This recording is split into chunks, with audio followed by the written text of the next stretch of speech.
Well, good afternoon. It's a pleasure to be here today. My name is Amy Marks-McGee, and for those of you that don't know me, my company is Trend Insight.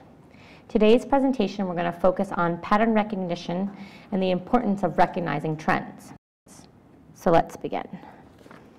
Today's topics is about the importance of pattern recognition across categories, and we're going to talk about topics that include things such as color, packaging, ingredients, applications, and/or technology. So how do you recognize a pattern and apply that insight to your product or service? And I thought the best way to show you pattern recognition is to use a current example. So to demonstrate, we're going to talk about feminine florals as a trend, but we're going to have a focus on honeysuckle. We're going to examine how this trend is being translated in fashion, accessories, home decor, beauty, and fragranced products. Hopefully, through this example, you'll be more aware about the idea of trend identification and pattern recognition, and you'll be able to be more prepared to proactively look for these trends. Honeysuckle blends seamlessly into beauty.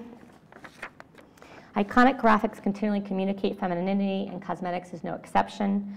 For example, MAC's Summer 2011 collection was named Fashion Flower. In the slide, it's the girl with the daisies around her face.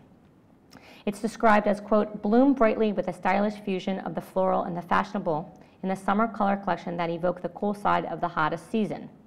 And Sephora recently launched its Floral Funk collection, which was inspired by beautiful blooming flowers in the springtime, which are packaged in makeup bags adorned with those floral appliques. It's on the bottom of the slide.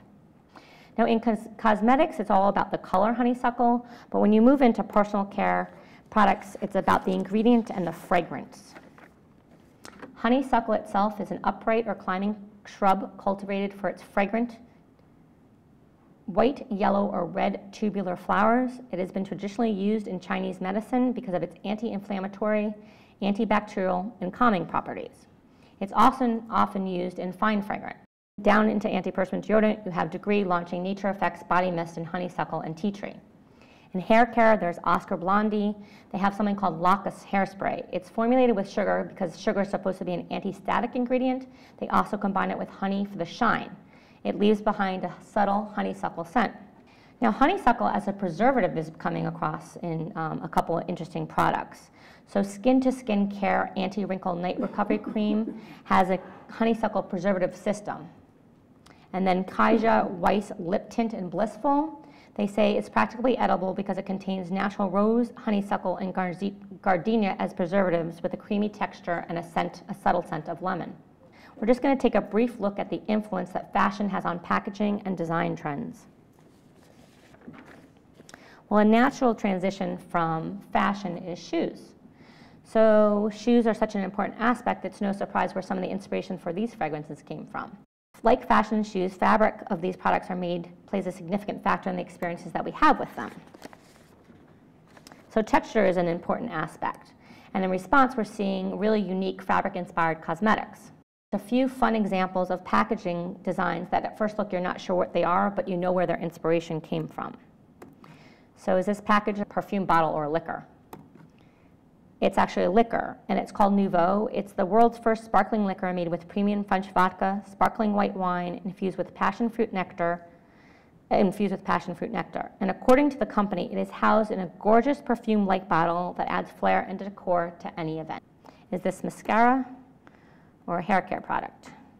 This is one of John Frieda's new hair care products. It's called Full Repair Touch Up Flyaway Tamer. Claims it weightlessly smooths flyaways and frayed ends to keep full-bodied styles perfectly polished. Ideal for on-the-go touch-ups and boosting shine. Now note, on the package it has a warning label that claims caution, not intended for the eye area. So how do you recognize the pattern? Well, number one, it's really about intuition. It's an informal, subconscious process based on your own perception. And I don't really think it matters what industry you're in. I think it always starts like with your gut feeling. Second, the key is observation. You've got to keep your eyes and ears open. You've got to look across industries. You're looking for similarities and you're looking for differences. You're looking for those triggers. In my industry, personally, when I start seeing an ingredient appear in two unexpected places, say I'm looking at food, if I see an ingredient appear in a dessert and a beverage, then I start looking at that particular ingredient. But it can be on the other side, on the fragrance side or beauty, where I see an ingredient in cosmetics and say shampoo or hair care. So now we've discussed pattern recognition and where to look, but now what do you do with the information once you find it? So color, design, and culture create a cyclical influence, and you need to pay attention. Pattern recognition is the ability to recognize a trend. It's like finding miscellaneous puzzle pieces and then putting them together to make a picture or a story. You're using your intuition, observation, and experiences to find that pattern. Then once you've identified the pattern, you're using your personal and industry knowledge to translate that pattern into your product or service. So to understand is to perceive patterns. Thank you.